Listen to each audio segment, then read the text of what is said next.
Many of us were watching last night's Monday Night Football game when the Buffalo Bills safety Damar Hamlin fell to the ground after taking a hit. Dr. Ronald Grifka, a cardiologist with the University of Michigan Health West and also the chief medical officer, is here to give us some perspective on what happened. Dr. Grifka, the term Commotio Cordis was trending on Twitter as a possible cause. What's your opinion on that?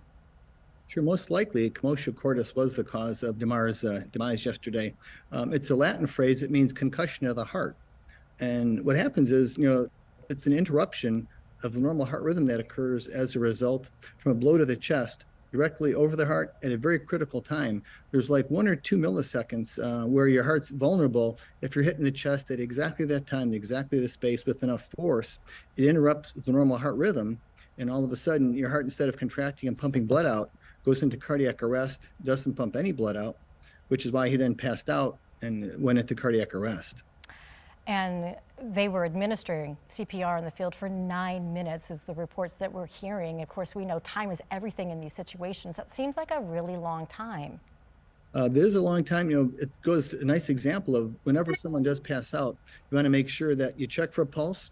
If there's no pulse, immediately start CPR. And if they don't need CPR, they'll tell you.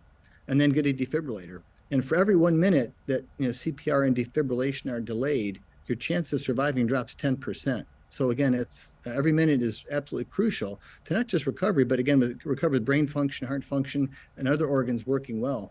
I mean, there's a chance he could walk out of this, be perfectly normal, if they got him shocked and back into a normal heart rhythm fast enough.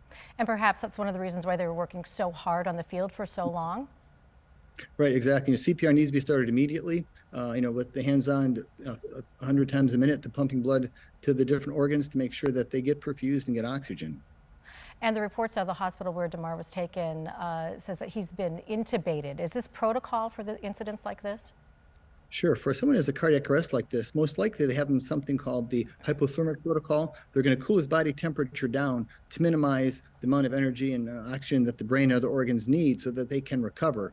And while you're in this type of protocol, they probably are doing the breathing for him to take away some of the work of the other organs so that they can heal, not have to do the normal functions of breathing and other functions. Of course, everybody waiting for an update. Do you anticipate it may be quite some time before we get another update other than he's in critical condition? I assume they'll keep him in this cooling protocol for 24, 36 hours or so, and then they'll gradually let him wake up from the sedation and see how much recovery he's going to have. Hopefully, he's going to have a great recovery, especially the brain. That's our biggest concern right now. All right. Thank you so much, Dr. Grifka, for your perspective on this. We appreciate your time today. And we do have extended coverage of this story right now on 13onyourside.com, and our coverage continues throughout our 90 minutes. Coming up on 13 on Your Side at 6, sports director Jamal Spencer talks to a Red Wings player who saw a similar injury happen to a teammate. We also have a closer look at Damar Hamlin's injury on the field, as well as an in-depth look at who Hamlin is as a person and role model. Right now on our streaming app, 13 Plus. 13 Plus is available for free on Roku and Fire TV.